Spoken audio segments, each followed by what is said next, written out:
Bom dia, graça e paz aos irmãos. Vamos então, meus irmãos, estar iniciando o estudo desta manhã. Eu peço que você esteja abrindo a palavra de Deus, abrindo a sua Bíblia comigo. Nós faremos o estudo baseado no texto que está em 1 Coríntios, no capítulo de número 10, dos versos de 23 a 33. 1 Coríntios, capítulo 10, versos de 23 a 33.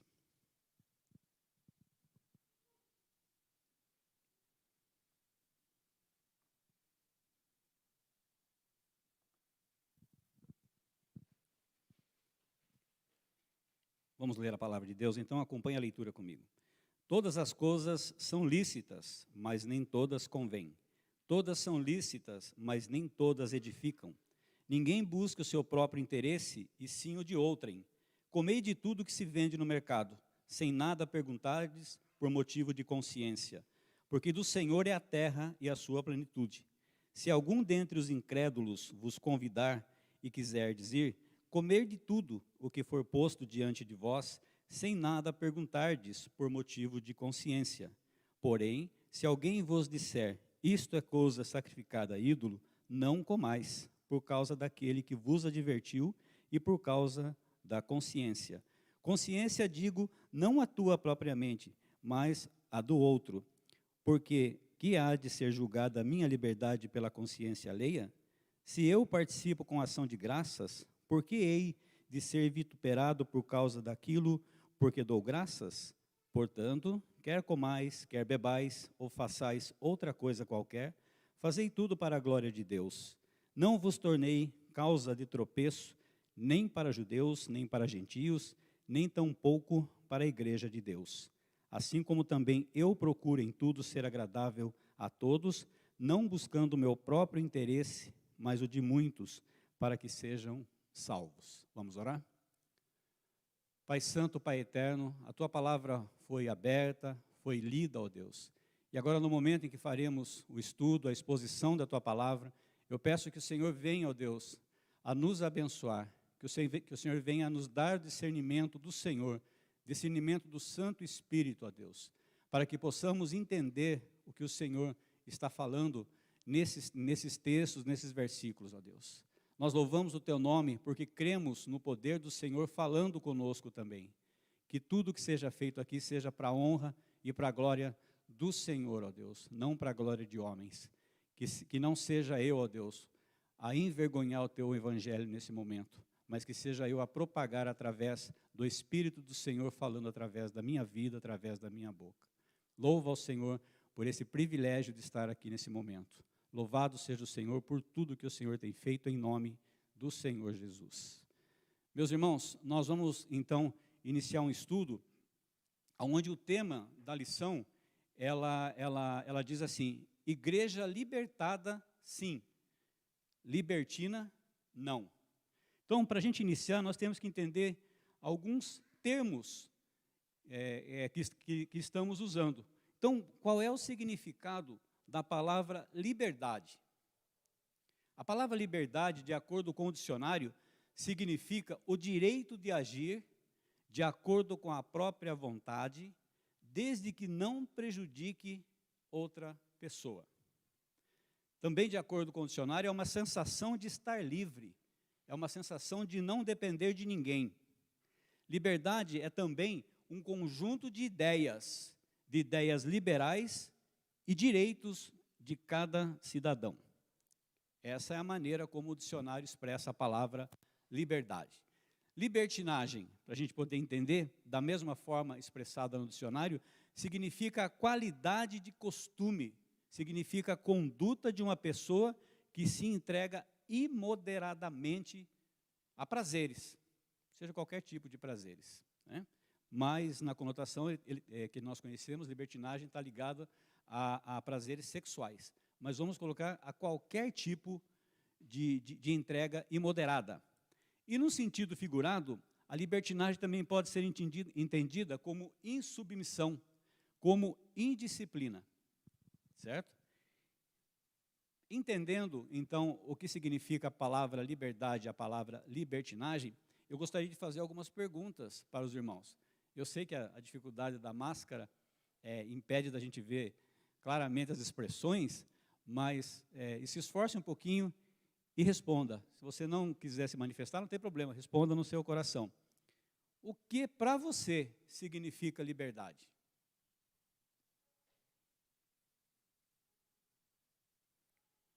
Depois de lido o que é liberdade, a pergunta é: o que é para você?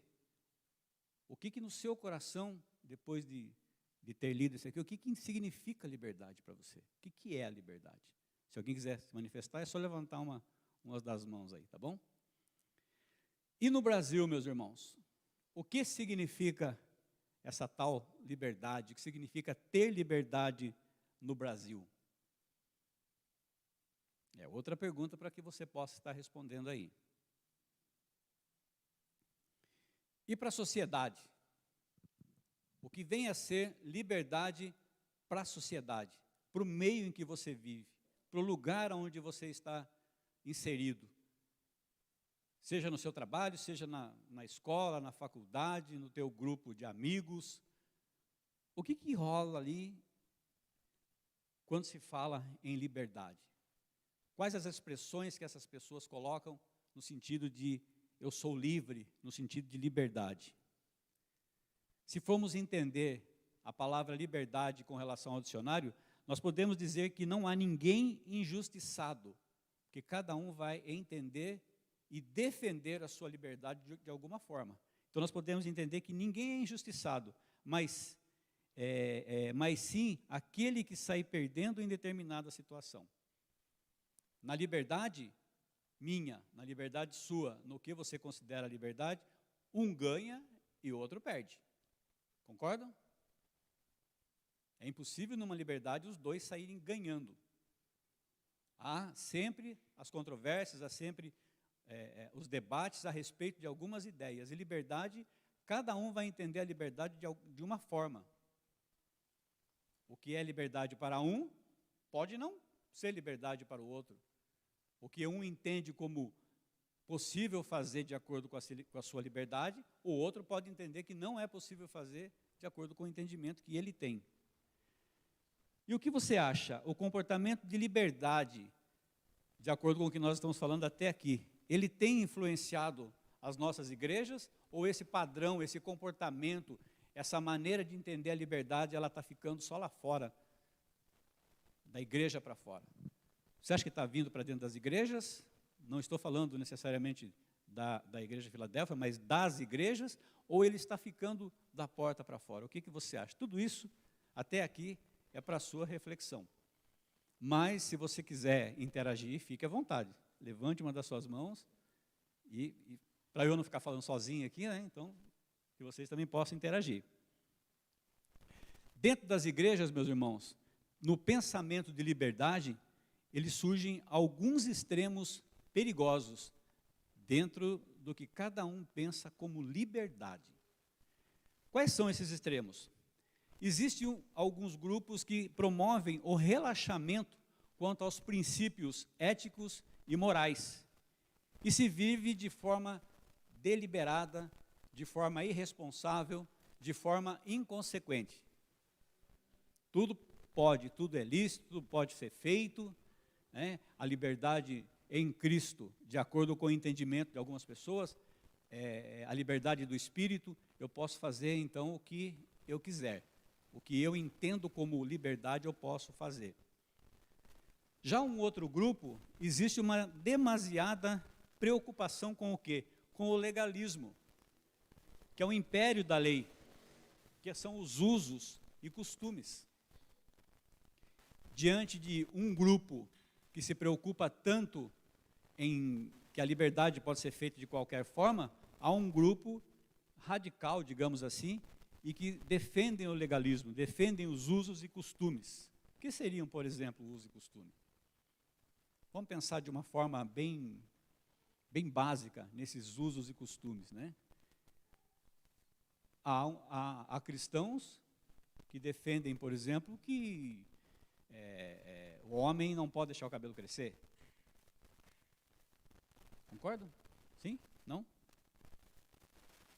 Há igrejas, por exemplo, que defendem que de forma alguma as coisas dentro da igreja, elas podem ser colocadas como, como é que eu posso colocar para vocês assim, a defesa desse legalismo. Não há como trazer nada do mundo para dentro da igreja. Nada do mundo. Aí se a pessoa aparece com uma roupa diferente, por exemplo,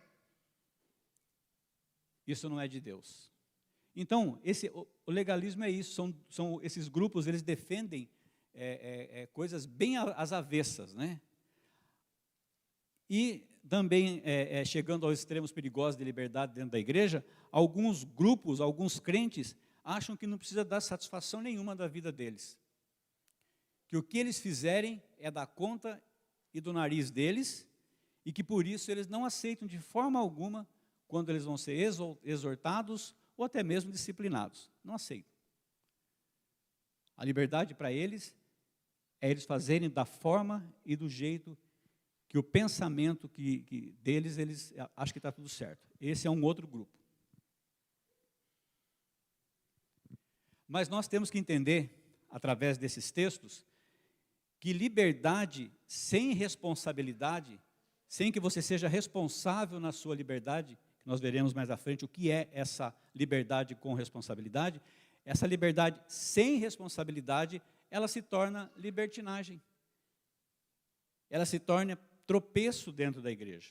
Já a liberdade com responsabilidade significa que você glorifica a Deus e traz a alegria a você, traz o conforto e traz o verdadeiro bem-estar para todos.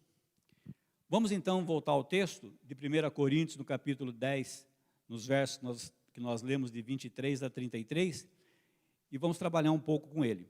Nos versos de 1 a 4 do capítulo 10, Paulo vem falar a respeito das vantagens desfrutadas por Israel. Nós não estaremos lendo os textos, né? Mas de 1 a 4 ele fala a respeito de vantagens desfrutadas por Israel.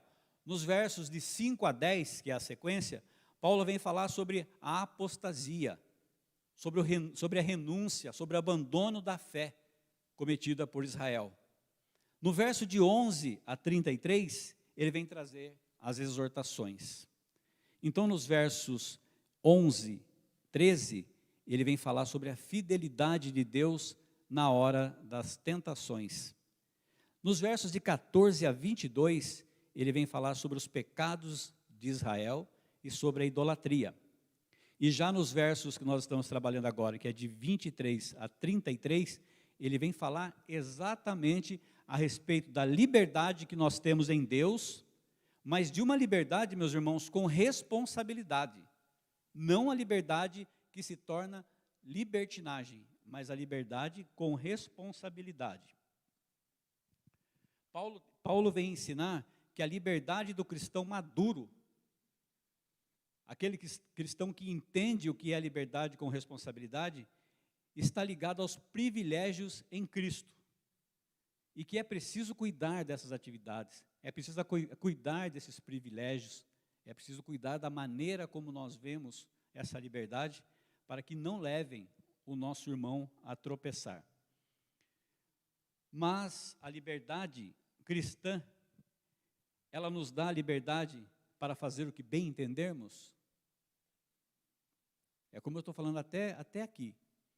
A liberdade cristã, o entendimento da liberdade cristã, ela nos dá a liberdade para fazermos o que queremos da forma como bem entendemos? Uma outra pergunta: nós devemos nos preocupar com o que o irmão pensa a respeito de nós? É o que eu falei anteriormente, né? O irmão fala assim: eu não devo satisfação da minha vida para ninguém. O que eu faço é problema meu. Se eu errar, eu assumo as consequências. Se eu acertar, o mérito é meu. Como que você entende essas questões? Devemos ou não nos preocupar com o que o irmão pensa de nós? O que vocês acham? Está todo mundo com frio, mas eu estou vendo umas cabecinhas fazendo assim. Então, quer dizer, nós devemos nos preocupar com o que os irmãos pensam. É isso que vocês estão dizendo, tá?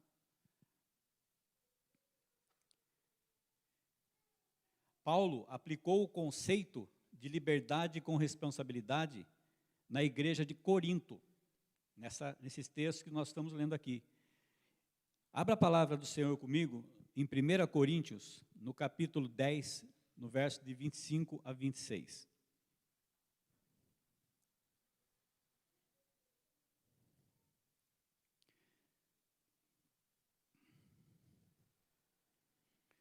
Nesse mesmo livro que nós estamos lendo, 1 Coríntios, capítulo 10, versos de número 25 e 26.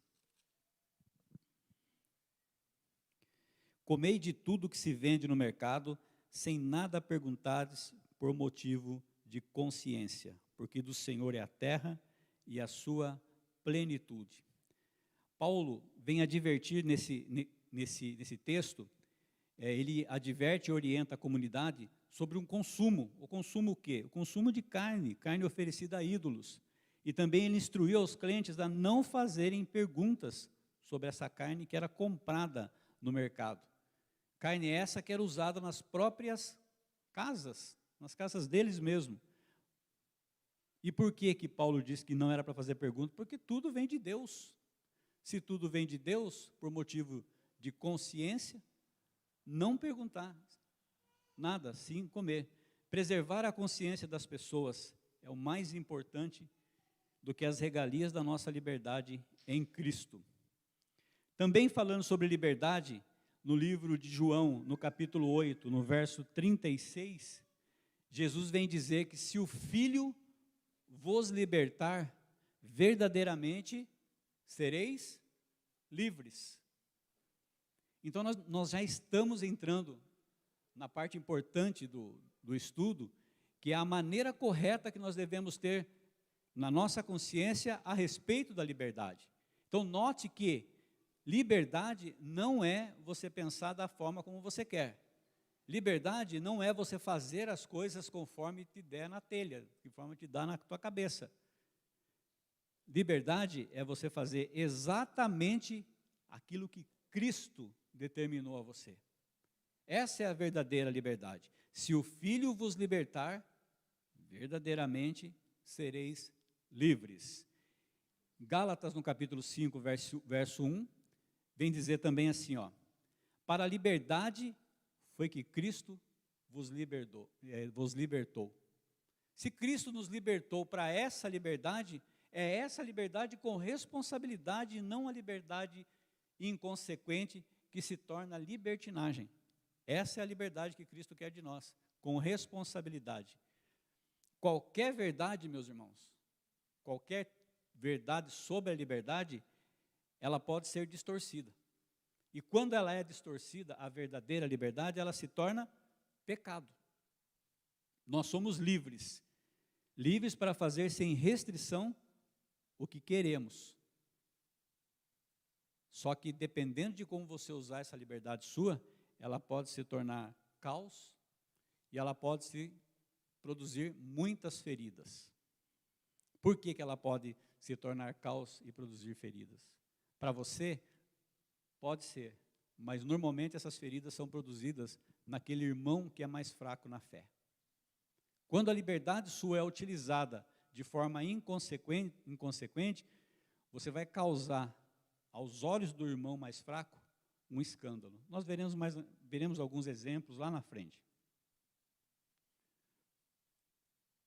Vamos ler então os versos que nós estamos trabalhando, de 25 e 26 novamente. Comei de tudo que se vende no mercado, sem nada perguntardes por motivo de consciência, porque do Senhor é a terra e a sua plenitude. Esses versículos vêm dizer que a Bíblia nos assegura que o mundo foi criado por Deus e que Ele nos fornece ricamente tudo para que nós possamos desfrutar disso. Comei de tudo que se vende no mercado, sem nada perguntardes por motivo de consciência. O que acontecia nessa época para que Paulo estivesse escrevendo essas questões e dizendo que tudo é lícito, mas nem tudo convém, tudo são lícitas, mas nem tudo edificam. Busque o seu próprio, ninguém busque o seu próprio interesse, porque haviam os crentes e haviam os judeus, ou melhor, havia os judeus que se converteram ao cristianismo, mas que não tinham ainda abandonado aqueles costumes anteriores. Então, eles viviam de acordo ainda com a lei de Moisés, né? Não comiam carne, principalmente carne de porco, carne de coelho. E às vezes o cristão que se converteu a Cristo, o judeu que se converteu a Cristo, mas ele conseguiu abandonar essas tradições, ele causava esse escândalo para o irmão mais fraco na fé, para aquele judeu que era cristão, mas que ainda estava fraco, era um neófito na fé. Então, por isso, Paulo vem dizer, para que não haja essa pergunta, se a carne comprada no mercado, ela era uma carne sacrificada a ídolos ou não sacrificada a ídolos. Era para comprar e levar para casa. Não era para perguntar, né? Devemos apreciar as coisas que Deus fez, nos deleitarmos nas coisas boas que Deus criou, porque dele é a terra e a plenitude. Devemos pensar, meus irmãos, em edificar a vida dos irmãos pelas nossas atitudes e pela liberdade que nós temos em Cristo. Mas o que significa edificar? Edificar é uma palavra que vem do grego e significa literalmente construir uma casa. Metaforicamente, ela pode ser entendida como um crescimento espiritual. Paulo vem lembrar que a liberdade cristã exercitada de modo adequado é a liberdade para fazer o que é benefício para os outros. A liberdade cristã, ela só tem o fundamento se você usar essa liberdade para edificar a vida de outras pessoas. Ela tem que passar por um filtro na sua vida, essa sua liberdade. Você não deve ficar preocupado, eu posso ou eu não posso fazer. O posso ou eu não posso fazer é aquele grupo que eu citei para vocês, que existem os grupos extremos dentro da igreja. Por que se preocupar com o que eu posso, com o que eu não posso fazer? Não se preocupe. Se preocupe se aquilo vai edificar a vida do seu irmão, a vida das pessoas que estão à sua volta, se aquilo vai levar ao padrão de cristão ou não. Ou não. Aí você pode levar isso bem à frente, né? Comidas sacrificadas a ídolos. Aí surge aquela pergunta, eu posso comer, como é que eu posso falar? Eu posso comer bolinho de frango da Praça Anchieta no dia de festa? Eu achei que vocês iam perguntar isso. Mas e aí, pode ou não?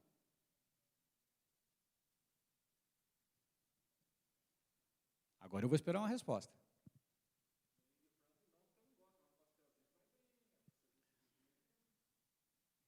Os irmãos que não ouviram aí, o Juliano está falando que bolinho de frango não. Porque ele não gosta, mas se for um pastelzinho vai bem.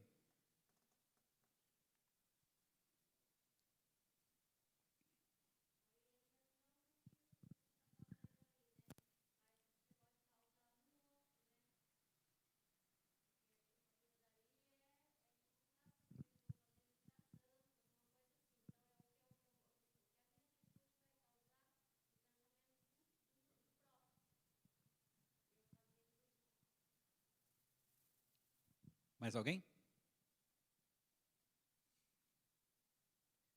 É isso mesmo que a nossa irmã está falando aqui, ó. A atitude, ela pode refletir negativamente naquele irmão mais fraco ou até mesmo nas pessoas que estão no mundo, né? Então, se você for pensar pode ou não pode, você vai ficar num dilema. E vai entrar num monte de questões, né? Se pode, se não pode. Ah, o outro comeu, então pode, o outro não comeu, então não pode. O que você tem que pensar é o seguinte, espiritualmente, como Paulo vem dizer aqui, espiritualmente, para a sua vida, pode. Não vai te causar de jeito nenhum mal. Não vai te causar mal. Espiritualmente falando. Por que que não vai? Porque mesmo que seja qualquer comida seja consagrada a ídolos, esses ídolos têm força? Esses ídolos realmente existem com força espiritual para te atacar? Então você pode comer, você não vai causar nenhum problema na sua parte espiritual. Tá, mas aquela pessoa neófita, fraca na fé, ou então aquele que não tem fé, ele sabe disso? Ele tem a mesma convicção sua? Normalmente não, né? Normalmente ele não tem essa convicção. O que vai acontecer? Se ele vê você comer qualquer coisa, qualquer sacrifício para ídolo ou esse tipo de comida, o que ele vai pensar? Se o irmão está comendo, eu posso comer também, eu vou comer também. Só que quando ele come, ele não tem essa consciência que você tem. E a comida é sacrificada a ídolo. Ele vai pensar, né, porque para ele o ídolo é real, ele vai entender que aquilo vai fazer mal para ele, e realmente faz. E realmente faz. Então, por questão de consciência, não sua, mas consciência do outro, você não deve comer. Você não deve. Mesmo porque, né, bolinho de frango, que é um exemplo tão chulo, tem em outros lugares, né? Tem outros lugares para você comer. Mas, se você está com vontade de comer, e você não vai causar escândalo ao seu irmão, não veja problema nisso. O problema não está em você comer aquela comida. O problema está no escândalo que você vai causar para o seu irmão, no tropeço que você pode estar causando a esse irmão, a essa vida, ao crescimento espiritual que esse irmão poderia ter. E por causa dessa atitude sua, ele vai deixar de ter esse crescimento espiritual. A nossa liberdade em Cristo, meus irmãos, não pode ser de forma alguma escândalo na vida dos irmãos, pedra de tropeço para ele, ou para a igreja, ou para os mais fracos na caminhada cristã. Está dando para entender? Estou falando muito rápido.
Sim.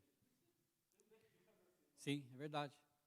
É verdade, essas festas são feitas para angariar fundos, né? É isso que você está dizendo.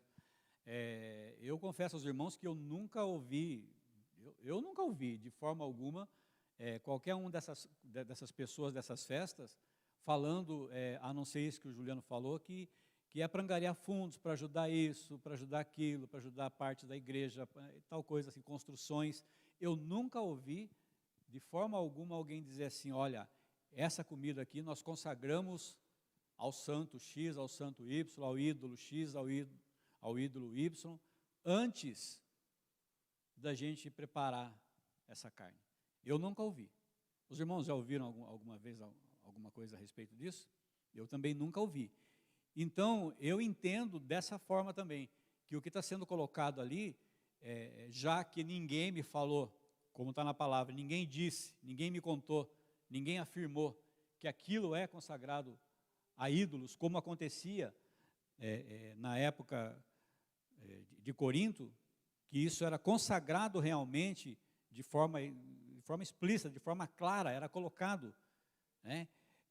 Nós não vemos isso hoje. Talvez seja, talvez não. Eu nunca ouvi ninguém dizer isso.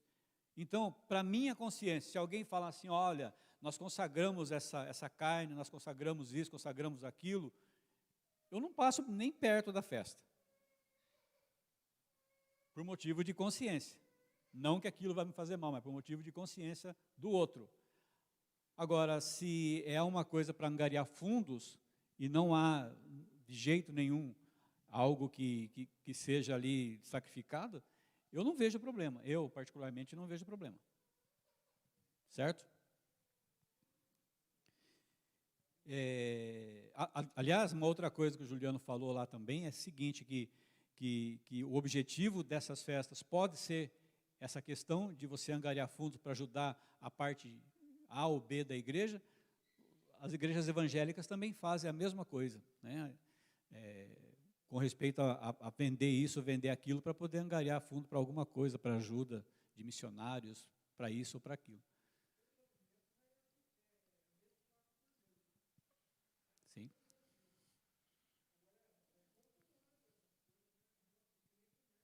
Sim. Todo alimento é abençoado por Deus, né? É isso que o texto também trata, que...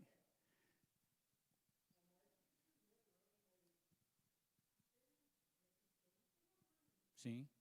Espiritualmente, não. O único problema que é o que nós estamos tratando, seu Ângelo, é a questão de se causar tropeço para aquele que é fraco na fé.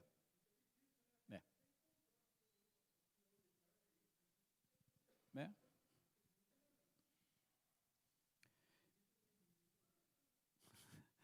Meus irmãos, 1 Coríntios, no capítulo 9, no verso 22, vem dizer a respeito de fiz-me fraco com os fracos, com o fim de ganhar os fracos. Fiz-me tudo para com todos, com o fim de, por todos os modos, salvar alguns. Notem que o objetivo de Paulo é dizer que é salvação. O objetivo de Paulo é a salvação em Cristo Jesus. Então, com isso, Paulo vem se fazer de fraco muitas vezes, se misturar às pessoas com um único foco, com um único objetivo, que é falar de Jesus Cristo. E o apóstolo Paulo, ele viveu desse modo.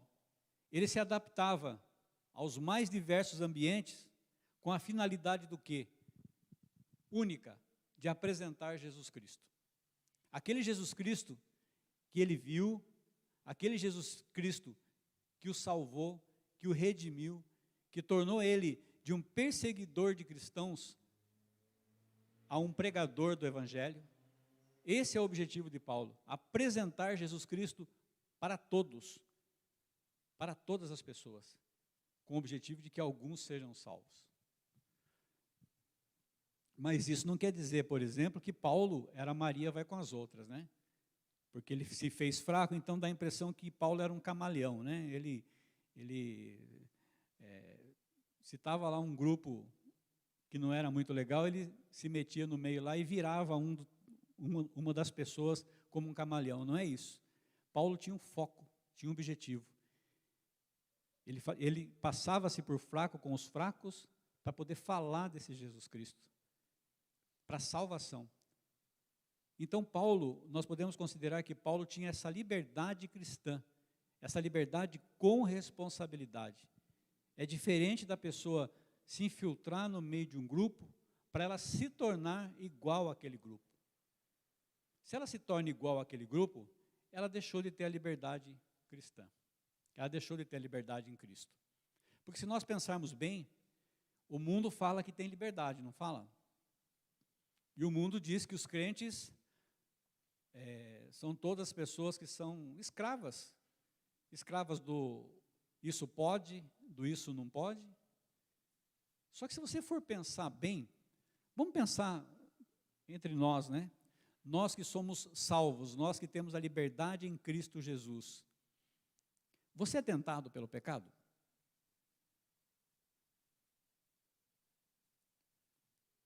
Nossa, só tem crente que não é tentado aqui, não. Você é tentado pelo pecado? Tentação é pecado? Você ser tentado, diariamente você é tentado por esse pecado, e vai se tornar pecado no momento em que você cai, no momento em que você concretiza esse pecado. Cada um, meus irmãos, tem as suas lutas. Cada um tem as suas lutas. Cada um tem o coração pecaminoso, onde o seu pecado se coloca diante de você, assim, de uma forma muito simples, muito fácil. E o que é tentação para mim, pode não ser tentação para você. E o que é tentação para você, pode não ser tentação para mim.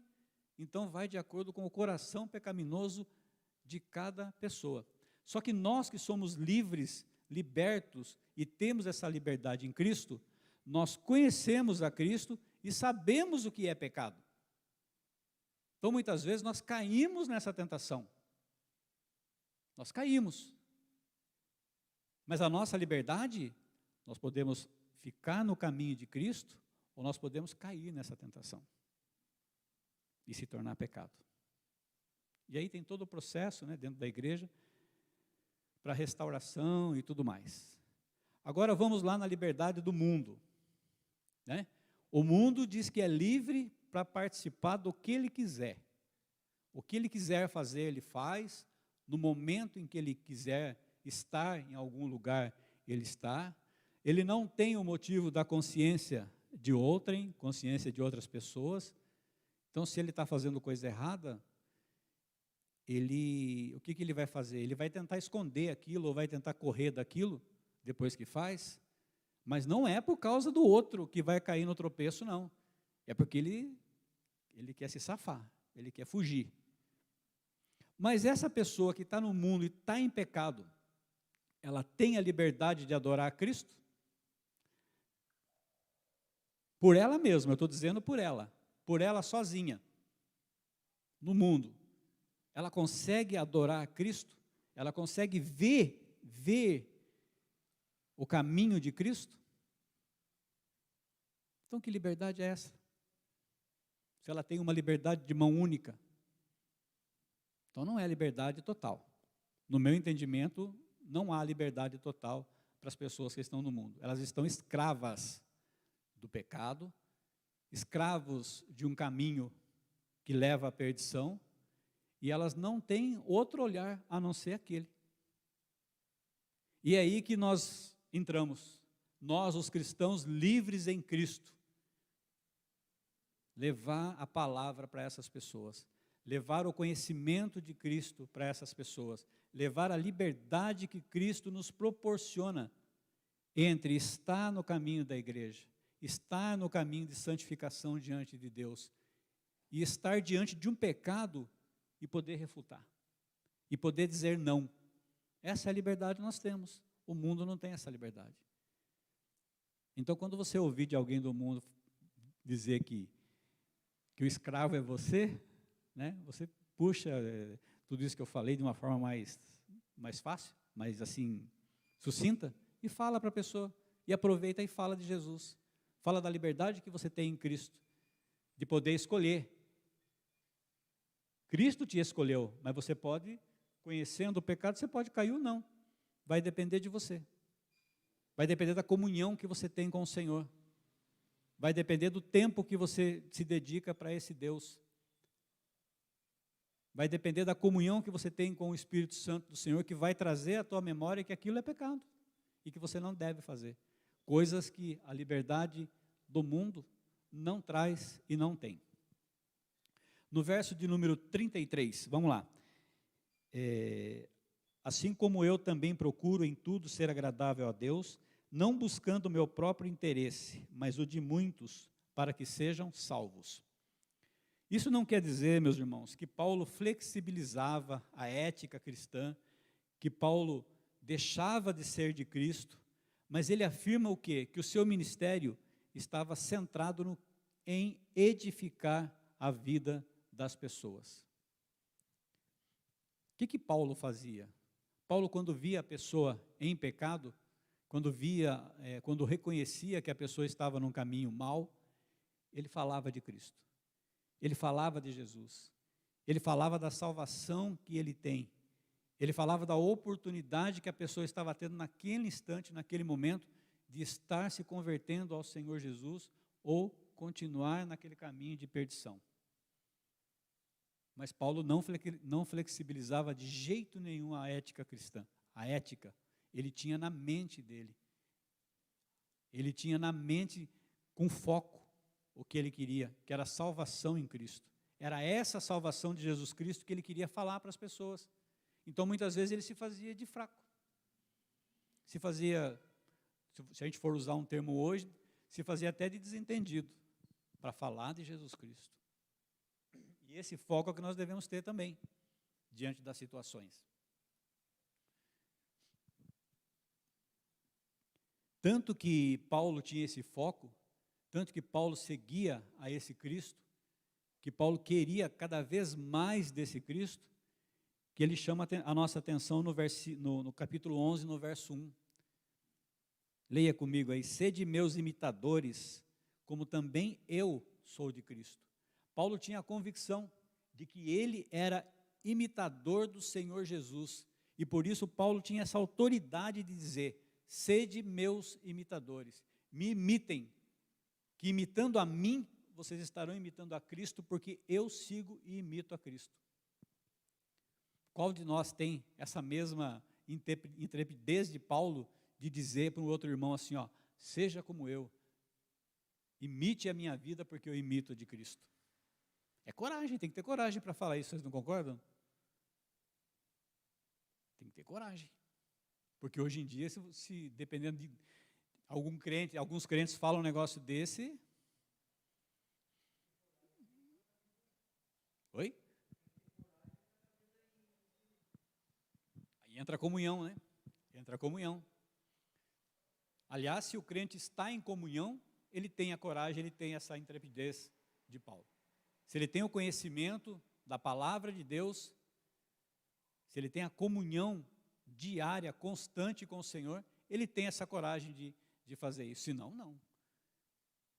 Senão, não. Senão vem à nossa mente aquilo que nós fizemos minutos atrás e que nós sabemos pelo Espírito Santo que nos põe o dedo lá que nós fizemos errado e vem nos acusar. O acusador vem e nos acusa.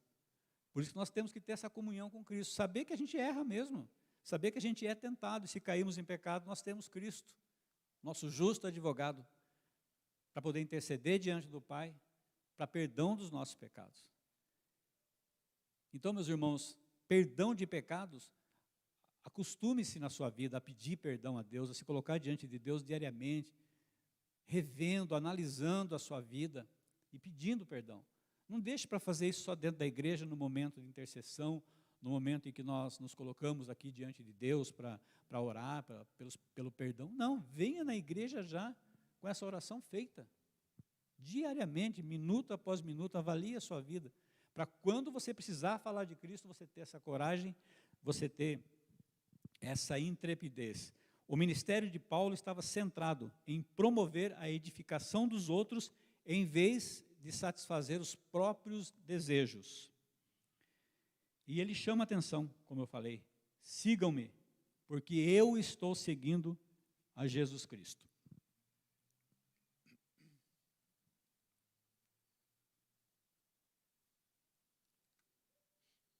A liberdade em Cristo, ela se consolida quando nós agimos como Cristo.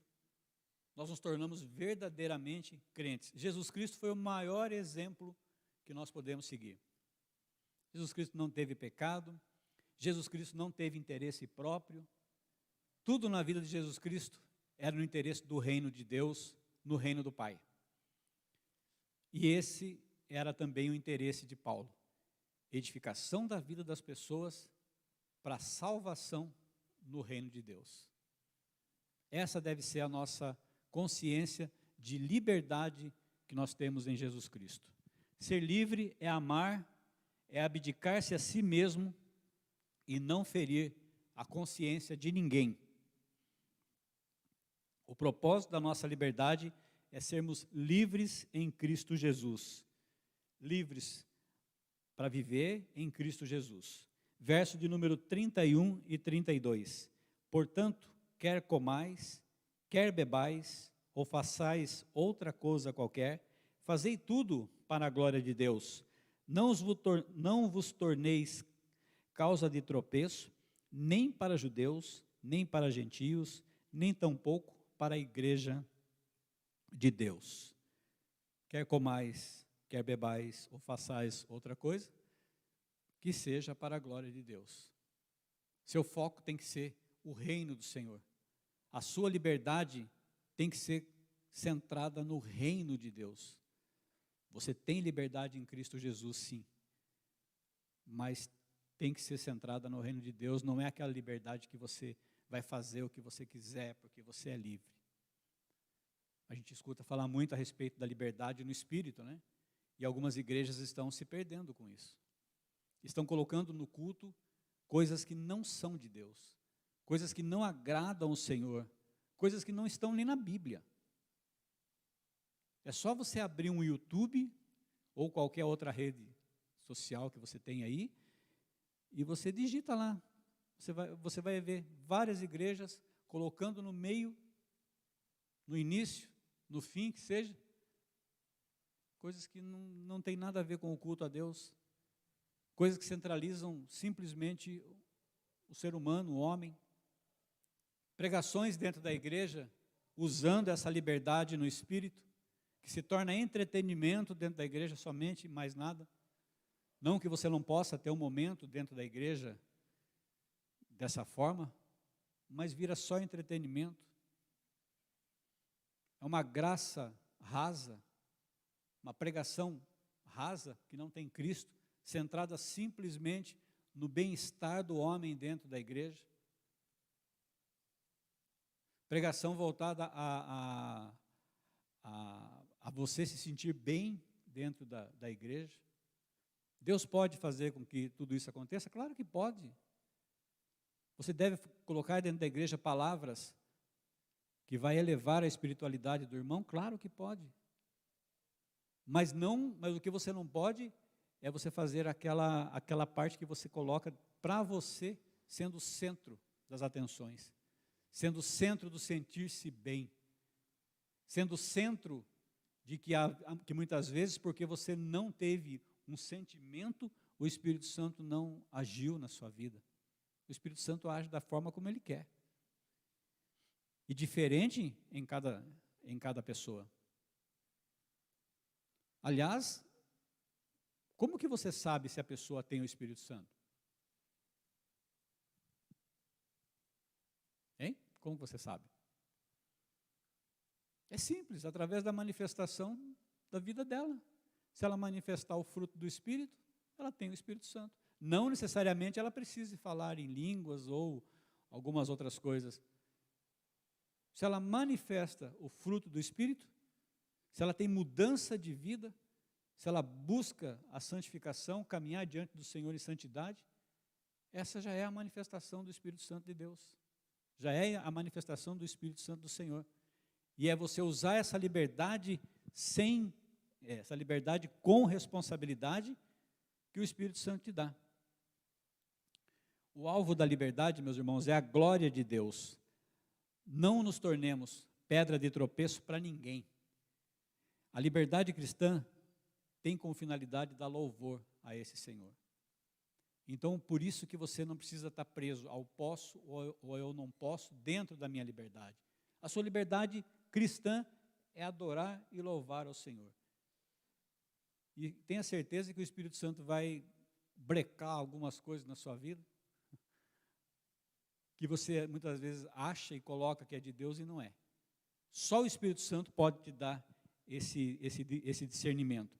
Não podemos de forma alguma permitir que questões pessoais, permitir que achismos na nossa vida afetem essa obra divina. De forma alguma. O discernimento na nossa vida, ele é do Espírito Santo. Às vezes, né, os achismos que temos por aí nos confundem muito. Achamos que Deus falou, achamos que eu fui levado a fazer por causa disso, por causa daquilo. Pese a tua vida, analise. Analise. Coloque-se diante de Deus, tire um tempo lá para você e pense, olha, como é que está a minha vida, como que eu devo caminhar? Eu estou caminhando assim, assim, assim, assim. Esse é o caminho que o Senhor quer para mim? Pergunta isso para Deus, coloque-se diante de Deus em oração. O Espírito Santo vai direcionar cada um de nós. Aplicações desse estudo na nossa vida. Você é livre em Cristo, mas não caia no erro de achar que o amor de Deus depende do que nós colocamos aqui de usos e costumes. O amor de Deus não depende disso. Existem muitos movimentos cristãos, meus irmãos, que sobrecarregam crentes com ordenanças que não vêm de Deus. Que não vêm de Deus. Tem vídeos no YouTube dizendo que fazer chapinha é pecado, que alisar o cabelo é pecado, que usar cabelo comprido, como eu falei, no caso do homem, é pecado. Tudo isso são usos e costumes que não vêm de Deus, não vêm de Deus. Em Mateus, no capítulo 15, no verso 11, Jesus indicou o seguinte: aquilo que contamina o homem não é o que entra na boca, mas o que sai. O que sai.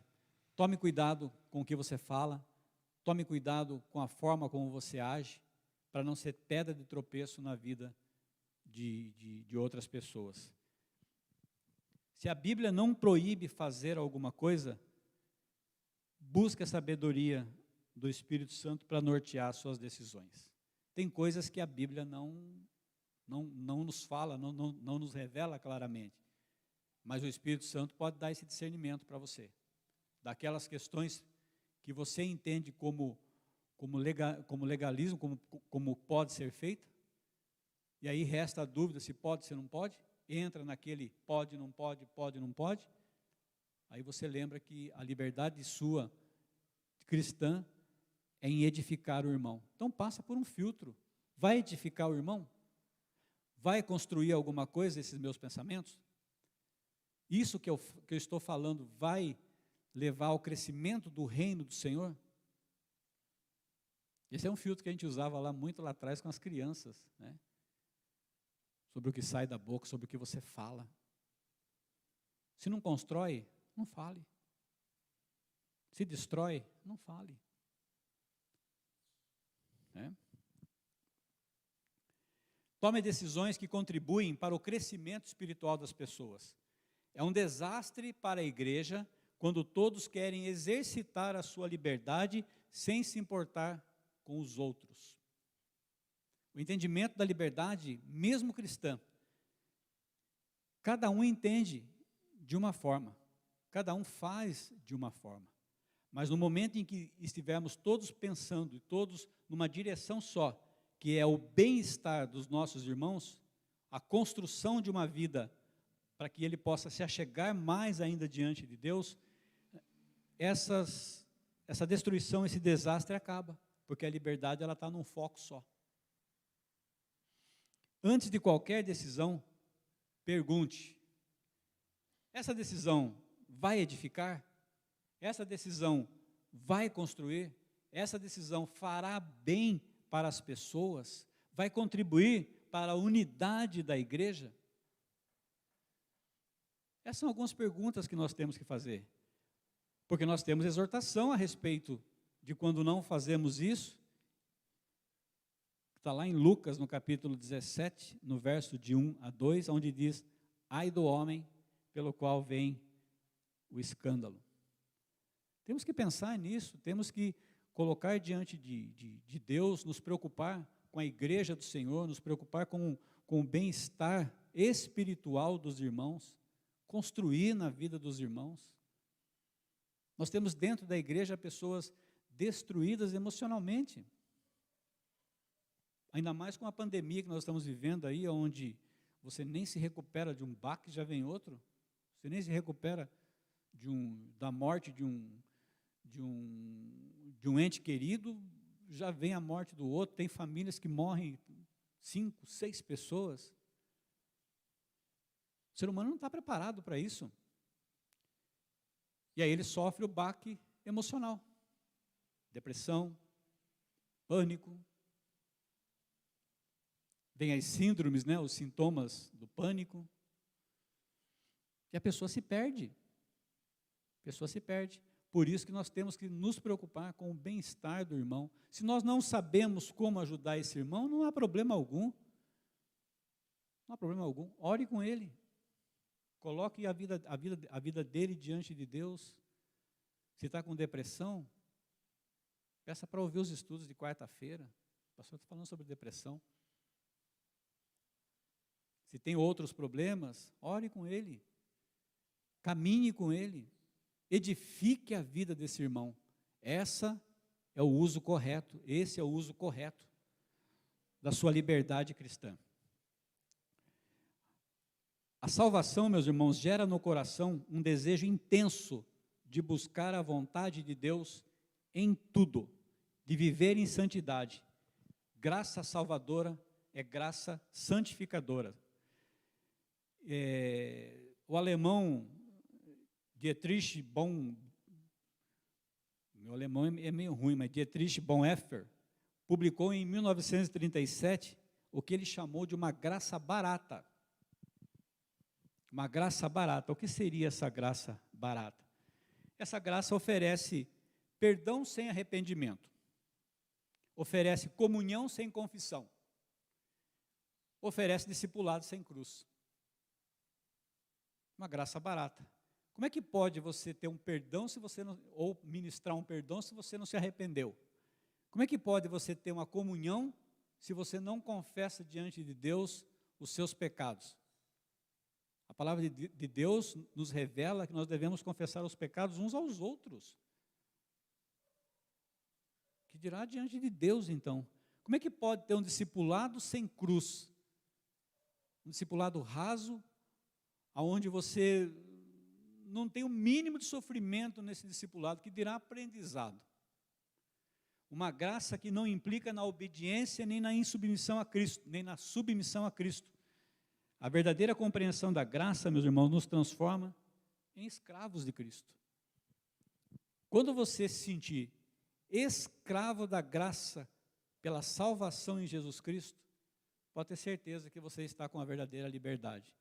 Os irmãos me permitem, eu vou ler um tópico do reverendo Ricardo Barbosa de Souza, que fala a respeito do custo do não discipulado.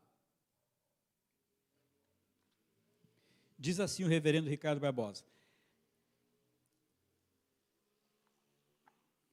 se o custo do discipulado é alto, já imaginou o custo do não discipulado?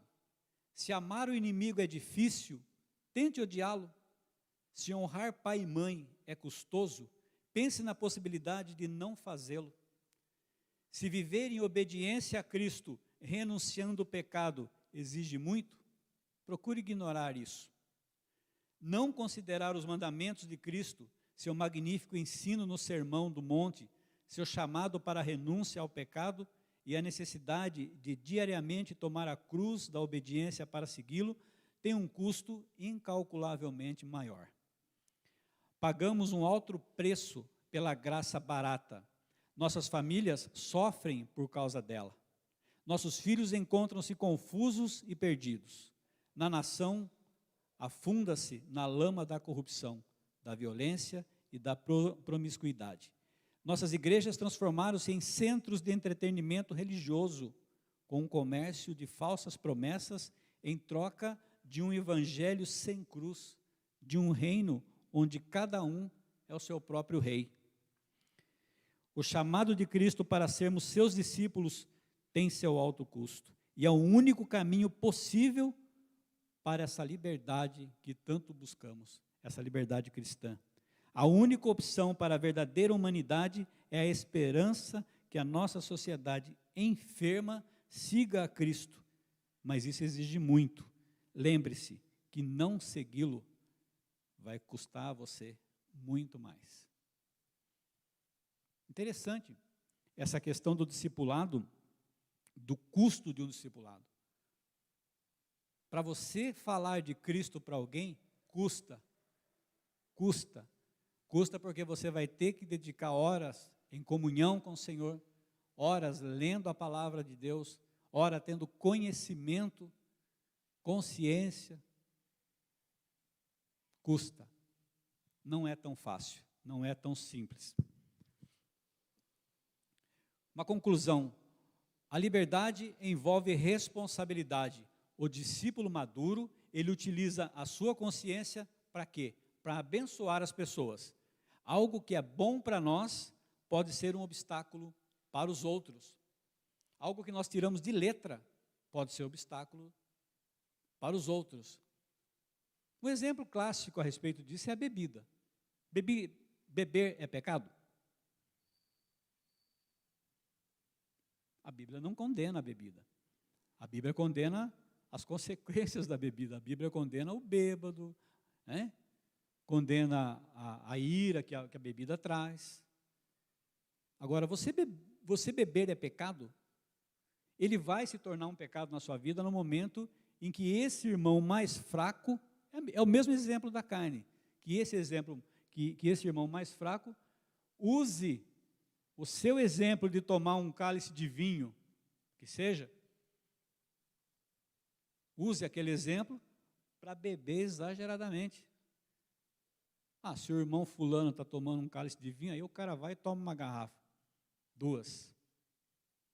Aí as consequências daquela bebida se torna pecado.